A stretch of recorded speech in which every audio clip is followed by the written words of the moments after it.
কোন হয় মানে কোন হয় তহঁতক ক্লাৰা জুবিন মৰিলে বুলি ষ্টেটাছ লগাইছে মৰ সিঙ্গার জুবিন গার্গ আজি আমার মাজত নাই, কিন্তু একটা অশ্লীল অক্ষব্য লড়াই ওলাই কি কৈছে জুবিন তাৰ ওপৰত। আপোনাৰ ওপৰত কি ক'ব বিচাৰে, ইয়াক কি শাস্তি দিলে বেছি ভাল হ'ব কমেণ্টত জনাব।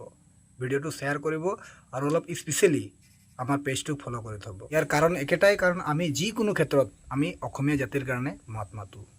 কোন হয় মানে কোন হয় তহঁতক ক্লাৰা জুবিন মৰিলে বুলি ষ্টেটাছ লগাইছে মৰক নাই মৰিব দে না তাক চুট মাৰ নাক গেলা ইমান ঘবনি ইমান মতলবী মানুহগেলা মৰিবই ন তাত চুট চালা গাহৰি মাংস খাব লাগে এই মৰিলে অশ্লীল আৰু অক্ষব্য ভাষা ক'বৰ কাৰণে সাহস ক'ত পালে।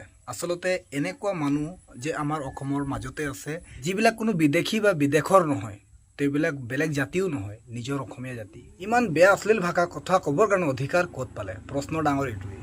তো গাইজ, ইয়াক কি শাস্তি দিলে বেষ্ট জেগাত বহিব আপোনালোকে কমেণ্টছ কৰি জনাব, লগতে ভিডিঅ' শ্বেয়াৰ কৰিব। ইয়াক শাস্তিটো দিবই লাগিব।